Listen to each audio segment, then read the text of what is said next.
ಗುರುಗಳು ಕಲಿಸುವ ಅಕ್ಷರ, ರೈತ ಕೊಡುವ ಅನ್ನ, ತಂದೆ ತಾಯಿ ಮಾಡುವ ಆಶೀರ್ವಾದ, ಮತ್ತೆ ನೀವು ನಮ್ ಪೇಜ್ ಮೇಲೆ ತೋರಿಸುವ ಪ್ರೀತಿ, ಇವು ಜಗತ್ತಿನಲ್ಲಿ ಸಿಗುವ ಅತ್ಯುನ್ನತ ಮೂಲ್ಯಗಳು. ನಾನು ನಿಮ್ಮ ನ ಆಶಿಕ್ ಮಾತಾಡ್ತಾ ಇರೋದು.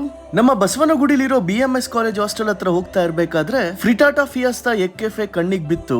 ಪ್ಯೂರ್ ಎಗಿಟೇರಿಯನ್ಸ್ಗೆ ಹೇಳಿ ಮಾಡಿಸಿದ ಅಂಗಡಿ. ವಿವಿಧ ರೀತಿಯ ಸಾಕಷ್ಟು ಎಗ್ ಡಿಶಸ್ ನೀವು ಬೆಂಗಳೂರಲ್ಲೇ ತಿಂದಿಲ್ದೇ ಇರೋದು ಇಲ್ಲಿ ಸಿಗುತ್ತೆ. Ajinomoto, food colour, palm oil use ಮಾಡೋದೇ ಇಲ್ಲ, ಆದ್ರೂ ಎಲ್ಲ ತುಂಬಾ ಚೆನ್ನಾಗಿರುತ್ತೆ. ನಾನ್ ಟ್ರೈ ಮಾಡಿದ್ದು ಆಸ್ಟ್ರೇಲಿಯನ್ ಎಗ್ ಫ್ರೈ. ಮೊದಲನೇದಾಗಿ ಆಫ್ ಬಾಯ್ಲ್ ಮಾಡ್ಕೊಂಡು ಸೈಡ್ ಅಲ್ಲಿ ಇಟ್ಕೊಂತಾರೆ. ಬಾಯ್ಲ್ಡ್ ಎಗ್ ಮಸಾಲಾಗೆ ಚೀಸ್ ಹಾಕಿ ಸ್ಮ್ಯಾಶ್ ಮಾಡ್ಕೊಂಡು ಮಸಾಲೆ ತಡ್ಕ ಹಾಕಿ ಸನ್ನಿ ಸೈಡ್ ಅಪ್ ಮೇಲೆ ಹಾಕೊಡ್ತಾರೆ. ಬ್ರೆಡ್ ಟೋಸ್ಟ್ ಜೊತೆ ತಿಂತಾ ಇದ್ರೆ ಚೀಸಿ ಫ್ಲೇವರ್, ಮಸಾಲೆಗಳು, ತಡ್ಕ ಹಾಕಿರೋ ಪರಿಮಳ ನಮ್ ನಾಲ್ಗೆಗೆ ಒಂದು ರೀತಿ ಮಜಾ. ನೆಕ್ಸ್ಟ್ ಟೇಸ್ಟ್ ಮಾಡಿದ್ದು egg butter garlic fry. Garlic ಮತ್ತೆ ಬೇಸಿಲ್ ಲೀವ್ಸ್ ಗಳ ಫ್ಲೇವರ್ ಡಾಮಿನೇಟ್ ಮಾಡುತ್ತೆ. ಇವರ ಇನ್ನೊಂದು USP ಎಗ್ ಪಾನಿಪುರಿ. ಪಡ್ಡು ಮಾಡೋ ತವಾದಲ್ಲಿ ಪೂರಿಗಳನ್ನ ಇಟ್ಟು ಲಿಕ್ವಿಡ್ ಚೀಸ್ ಮತ್ತು ಮಸಾಲೆ ಆಮ್ಲೆಟ್ ಮಿಶ್ರಣ ಹಾಕಿ ಮೇಲ್ಗಡೆಯಿಂದ ಫೈರ್ ಟಾರ್ಚ್ ಅಲ್ಲಿ ಫೈರ್